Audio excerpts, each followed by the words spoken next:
tous, je suis de retour après une absence qui a été un petit peu longue, mais vous savez ce qu'on dit sur les absences, c'est qu'elles occasionnent de magnifiques retrouvailles. Et la petite vidéo que je vous ai prévue, j'espère, fera cet office. Le sujet, je l'avais annoncé précédemment, ça sera, et c'est, du coup, l'évolution du personnage au cours d'une campagne ou alors d'un one-shot. Précisons quand même un petit peu, les one-shots sur une soirée, je trouve que c'est un peu difficile, sauf avec certains systèmes, de voir vraiment une évolution de personnage. Mais pour les campagnes, etc., bon, c'est beaucoup plus simple, forcément, vu que le temps dans le jeu est... se dilate un peu plus, qu'il va y avoir des ellipses, qu'il va y avoir un peu plus d'événements, que vous allez jouer sur une plus longue durée, forcément votre personnage sera amené à évoluer. Mais d'abord, il faut que je vous dise à quel point ce sujet m'a donné du fil à retordre. J'ai eu énormément de mal à le mettre en place parce que je me suis rendu compte au fil d'une conversation avec une amie que je me mélangeais un peu les pinceaux. Je me suis rendu compte que finalement, j'avais voulu traiter deux sujets en un. Il y avait certes l'évolution du personnage tout au long de la partie, c'est-à-dire en fait votre personnage est d'une telle manière au tout début de la partie, et à la fin, il sera radicalement différent. Du moins, il aura évolué, il aura changé. Je l'espère pour vous, parce que jouer quelqu'un ou quelque chose qui ne change pas, pour moi, c'est un peu un véritable... croix, sacerdoce, pas très agréable. En fait, le sujet avec lequel je me mélangeais les pinceaux, c'est, je ne sais pas si vous aussi vous le ressentez, ce sont ces 20 premières minutes de jeu, et au cours desquelles vous allez vous approprier votre personnage. Vous allez avoir votre vision du personnage, la vision que votre MJ a du personnage, la vision que les autres joueurs ont de votre personnage, mais du coup tout ça va rentrer en collision et faire en théorie une très belle histoire. Mais il y a quand même 20 minutes d'adaptation. Et moi, je sais pas pourquoi, je m'étais mis en tête que c'était la même chose que l'évolution du personnage. Sauf que, en fait, je me suis rendu compte que non. Je me suis rendu compte que le sujet était extrêmement intéressant, qu'il y avait d'autres joueurs qui ressentaient aussi ces 20 premières minutes, et ce sera certainement la prochaine vidéo. Bref, je vous propose de commencer tout de suite sur l'évolution du personnage. Je vais essayer de faire un petit peu plus court que d'habitude. Essayez, j'ai pas dit que j'allais y arriver. Commençons par les évolutions mécaniques du personnage. Ce que j'appelle moi une évolution mécanique, c'est tout ce qui est prévu par le jeu et qui régit l'évolution du personnage. Généralement, dans la plupart des cas, je vais faire très très attention à mes mots parce que c'est pas tout le temps ça, mais c'est généralement des données chiffrées. Par exemple, vous allez augmenter en fonction de l'XP que vous attribue le MJ à la fin de la partie, vous allez augmenter une caractéristique plutôt qu'une autre, et c'est à vous de choisir, ou alors c'est déterminé par le jeu, comme dans Cthulhu, où vous faites évoluer votre personnage uniquement dans les caractéristiques qu'il a utilisées, ce qui se justifie parfaitement, hein, ça peut essayer d'être réaliste, même si, faisons une petite parenthèse, c'est pas parce que je prends un cours de taekwondo avec mon prof de taekwondo que je suis capable de lui mettre une baffe après avoir fait 15 minutes de session. Hein. C'est pas possible. Enfin bon, bref. Donc vous avez ces types d'évolutions-là, vous avez aussi... parfois c'est totalement à vous de choisir. Moi par exemple, j'ai commencé une campagne de Notre Tombeau, et je sais qu'à la fin, et je ne sais plus sous quelles conditions, si jamais quelqu'un s'en souvient, n'hésitez pas à me le rappeler, je sais qu'à la fin le MJ nous dit toujours que on peut dépenser, on peut rajouter tant de points dans des caractéristiques. Moi je fais partie des joueurs qui font toujours attention à ce que ce soit cohérent avec ce qui vient de se passer, même si je trouve pas ça hyper réaliste. Généralement le jeu dans ce cas là c'est de faire en sorte que la narration et la donnée chiffrée match. Voilà, ça justifie moyen, mais du coup, moi, j'utilise généralement, si j'ai combattu pendant cette session-là, je vais augmenter ma force. Alors que ce serait pas très cohérent, finalement, surtout sur Notre Tombeau, où au niveau du temps, en fait, ça se suit vraiment, hein, c'est des petites sessions qui se suivent, les personnages n'ont pas vraiment de répit. Finalement, je devrais plutôt retirer de la force, parce que je vais finir par m'épuiser, etc. Enfin bon, bref. Je veux pas vous divulgacher trop non plus ce jeu parce que nous on joue avec un peu d'éléments de surprise et j'avoue que j'aime beaucoup. Bref, il y a toujours des mécaniques d'évolution dans les jeux de rôle. parce que votre personnage n'est pas cette espèce de chose monolithique qui va rester totalement statique, ne pas bouger, ne pas changer, rester la même face aux événements qui vont se dérouler. J'espère pour votre MJ qu'il a prévu de faire évoluer vos personnages. J'espère qu'il va chambouler vos personnages au point de faire en sorte que votre personnage évolue vers le bien et, on l'oublie souvent, vers le moins bien. Bref, votre personnage doit bouger et ces règles mécaniques permettent en fait de mettre tout le monde d'accord. Bon, moi c'est pas mes règles préférées, les campagnes que je fais généralement je les fais avec Lestat qui a son propre système qui est extrêmement minimaliste. Et comme tous les systèmes minimalistes, l'évolution du personnage, je la trouve très libre. Et j'adore ça parce que c'est là où en fait toute ma liberté, cette espèce de flou en fait où c'est finalement de la négociation entre toi, le MJ et l'histoire, ça te bénéficie en tant que joueur. Moi je trouve, en tout cas. Enfin bon, bref, quand c'est mécanisé, ça permet aussi d'avoir l'assurance que le MJ va penser à faire évoluer vos personnages. Ça arrive assez régulièrement, j'en parlais avec une amie, elle me disait que en fait, le MJ s'était extrêmement concentré sur l'histoire et que finalement il se concentrait assez peu sur ses joueurs et sur les personnages des joueurs. Il y a des évolutions que j'aime beaucoup, notamment une que j'ai découverte il y a pas très longtemps sur un serveur parce qu'il y avait quelqu'un qui proposait de faire une partie découverte. C'est sur le système de sombre où en fait quand vous faites une création de personnage ça prend à peu près 3 minutes je pense et en fait vous allez définir votre personnage par une caractéristique. Alors je sais plus ce que j'avais choisi, moi je crois que j'étais quelqu'un de fier ou quelque chose. Non, quelqu'un d'entêté, voilà. J'étais quelqu'un d'entêté et téméraire. Et en fait, tout au long du jeu, vous allez avoir une jauge de stress qui va augmenter. Encore une fois, on retrouve une mécanique plus ou moins chiffrée. Il n'y a pas vraiment de chiffres, mais bon, vous cochez des cases, quoi. Voilà. Et donc, ça évolue en mal. C'est un jeu... Enfin, en mal. Pas forcément, moi je trouve que ça évolue en bien parce que finalement ça donne vraiment du jeu, ça vous force à interpréter quelque chose de nouveau, ça enfonce votre personnage dans une nouvelle dose de folie, Sombre étant un jeu de rôle horrifique, et je trouve que ça donne une dynamique vraiment très très intéressante au jeu. Et j'ai redécouvert ce système-là il y a pas très longtemps parce que avec Eric des Imagitateurs, on fait un test de système d'un ami. Le système s'appelle Rorschach. Alors j'ai pas fait tout le tour du jeu pour le moment, mais ça... Je trouve que cette mécanique qu'il reprend de Sombre, elle apporte vraiment quelque chose au jeu.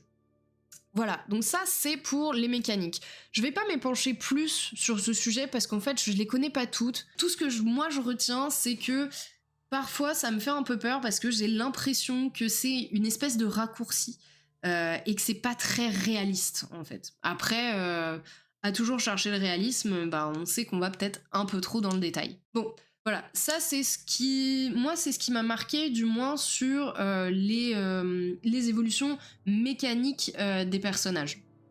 C'est pas mes manières préférées, mais je trouve que pour de nouveaux joueurs, quand on sait pas trop comment faire évoluer son personnage, quand on hésite un peu, ou alors quand on est à une nouvelle table, qu'on est un peu timide, c'est vrai que ça peut un peu fluidifier les choses. On va passer du coup sur cette deuxième partie à un sujet sur lequel je suis un petit peu plus à l'aise que sur l'évolution mécanique du personnage, à savoir l'évolution narrative. Ce que j'entends par évolution narrative, c'est une évolution qui met en cohérence la situation dans laquelle votre MJ va plonger votre personnage et la psychologie du personnage que vous avez théoriquement travaillé au cours de la création de personnage.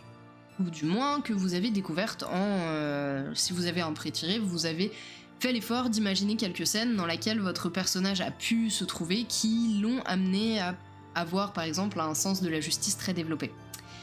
Mais avant toute chose, il faut savoir, et je pense que c'est extrêmement important à partir de maintenant, qu'il ne faut pas être territorial avec votre personnage. votre personnage vous appartenait et c'était génial jusqu'à la création du personnage. Mais à partir du moment où il se plonge dans l'histoire, moi je pense que notre personnage nous appartient un peu moins. Parce qu'en fait, il faut lâcher du lest, il faut que les gens puissent l'influencer. Et pour que les gens puissent l'influencer, il faut qu'autour de la table, que ce soit le MJ, mais aussi les autres joueurs, ils puissent vous suggérer des choses qui permettront de lier vos personnages ou, si c'est le MJ, de lier votre personnage à l'intrigue. Il faut qu'ils puissent vous suggérer ces choses-là afin d'évoluer tous ensemble. Et donc, à travers ces évolutions, de faire avancer l'histoire, de manière à ce que tout le monde soit intéressé. Et la dernière fois, j'avais utilisé des personnages à moi. Cette fois, ça me tente un peu plus de créer un personnage. Donc, ce que j'ai fait, c'est que je me suis mise dans un univers que je vais utiliser pour faire un actual play sur cette chaîne. C'est un univers contemporain on part plus sur un jeu de rôle où il y a de l'investigation et de l'aventure dans un monde contemporain, un peu à la City of Mist, à laquelle on aurait rajouté beaucoup de The Boys et qu'on aurait saupoudré encore de American Gods. Et donc le personnage que j'ai créé, c'est une jeune femme de 17 ans, Dana, qui ne va plus à l'école et qui en fait aide son oncle. Son oncle est une espèce de brigand, de mafieux qui embauche des enfants pour aller faire les poches des gens qui sortent des théâtres et des cinémas de la ville. Moi j'ai réussi à plonger ça dans une ville qui ressemble à Gotham et en plus, là, ce bout d'intrigue que j'ai autour de Dana, je vais pas vous mentir, je l'emprunte complètement à un épisode de Batman parce que je suis en train de me refaire la série ces derniers temps et le dessin animé est vraiment extraordinaire.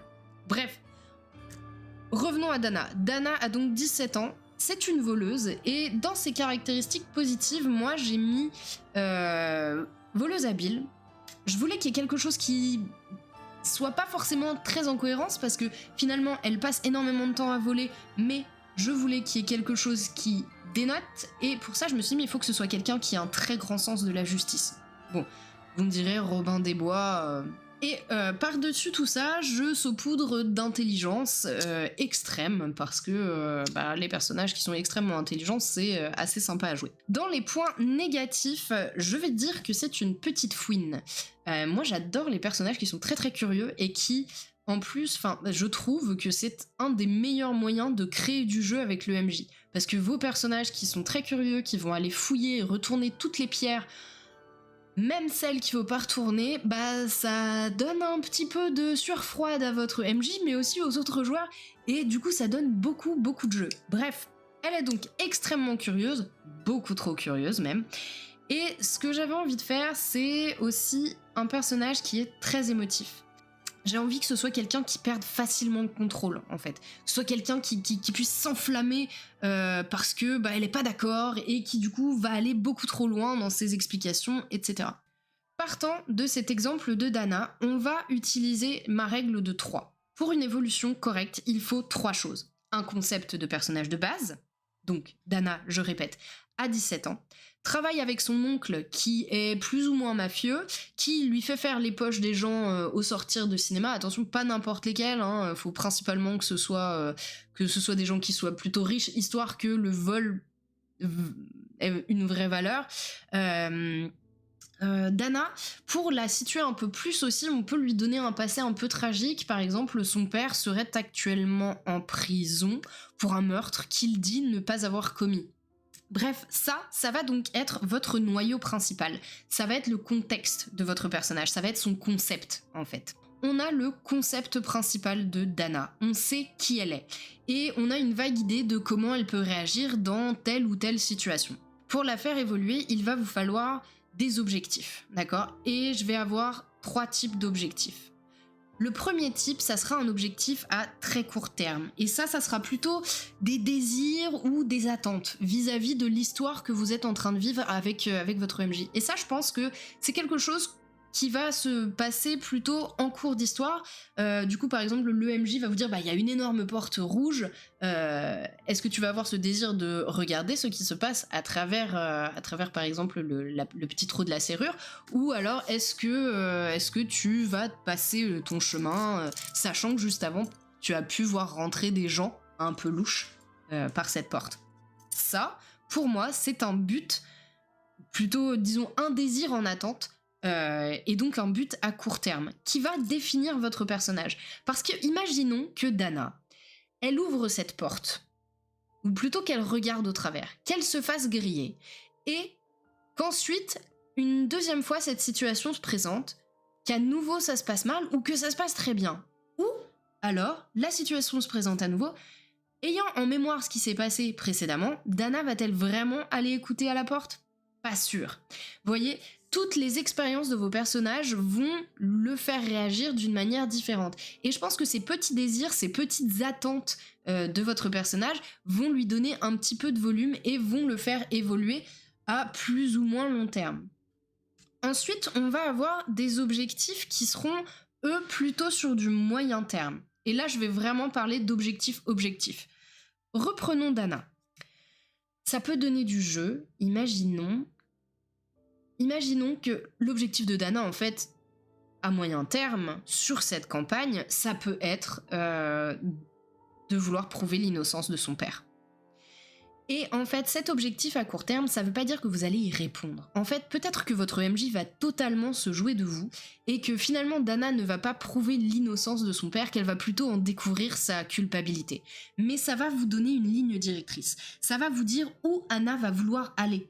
Est-ce qu'elle va plutôt vouloir aller aider, aller manger une glace avec tout le monde, ou alors continuer à éplucher des vieux journaux, ou aller parler au père de la victime, ou vous voyez ce genre de choses ? Ça vous donne des indications.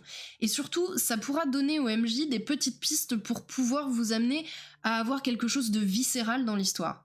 Ensuite, on va avoir quelque chose qui est plus du domaine du but à très long terme, et donc une vocation. Celui-ci n'est pas vraiment obligatoire, mais moi, la vocation de Dana, je me dis, ça pourrait être génial qu'elle veuille être avocate, justement parce qu'elle a un grand sens de la justice, parce qu'elle pense qu'il y a énormément de choses qui peuvent être reprises, qui pourraient être corrigées si seulement la justice, si seulement le procureur de la ville était un peu moins lui-même, voyez ?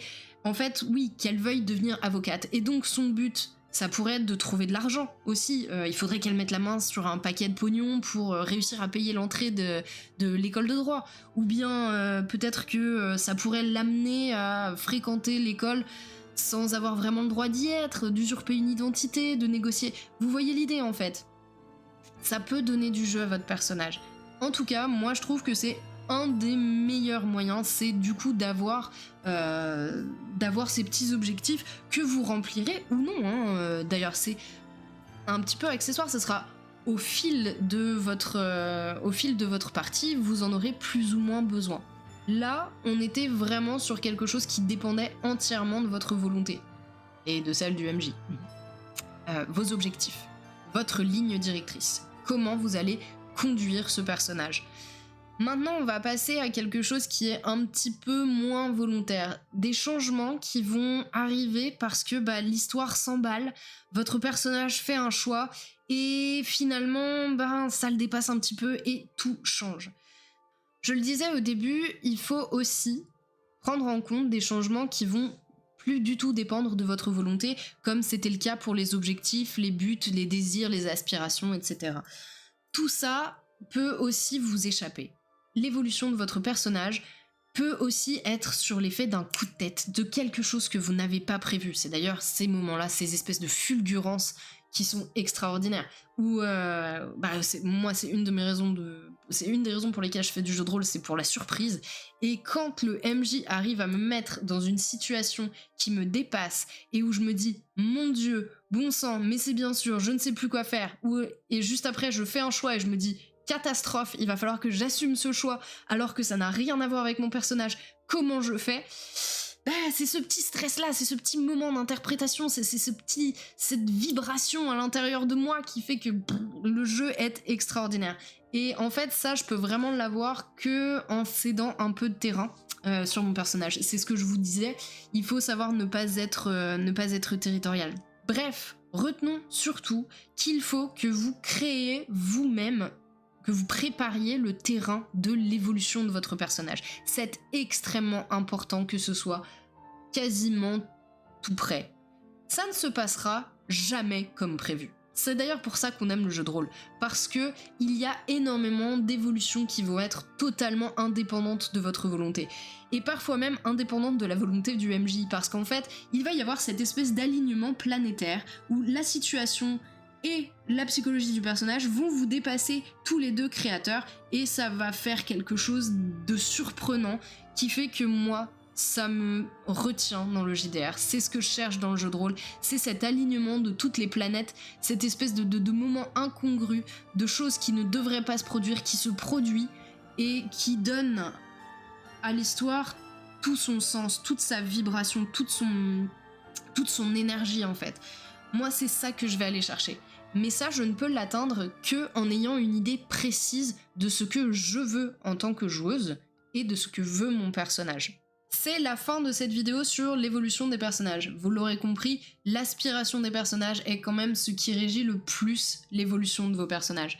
Mais bien entendu, je dis pas que toutes les solutions, tous les tips que je vous donne sont les seuls qui existent. Et si vous en avez d'autres, sachez que moi-même je suis preneuse, parce que l'évolution de personnages, c'est vraiment compliqué en fait en partie, parce qu'on est tellement pris dans l'action, on est tellement dans l'histoire, que parfois on a tendance à oublier notre personnage et que on le fait pas forcément beaucoup évoluer. Bon, j'espère que ça vous aura servi, j'espère que vous aurez plein de conseils à me donner, n'hésitez pas à me les donner en commentaire, ou mieux que ça, venez me retrouver sur Discord, il y a le lien normalement sous la vidéo, sinon vous le trouverez dans la description de la chaîne. On se retrouve à mon avis dans une semaine ou peut-être deux, parce que Charlie et moi, comme je vous l'ai dit, on vous parlera de ces 20 premières minutes d'un jeu de rôle, les 20 premières minutes d'une partie qui sont capitales et parfois un peu stressantes. Je vous souhaite d'excellentes parties, je vous souhaite de très grosses galères, j'espère que vous allez être dans une panade monstre, mais que vous vous en sortirez avec panache et brio, comme d'habitude. Bref, j'espère que vous allez vous éclater, et surtout, n'oubliez pas, roulez bien.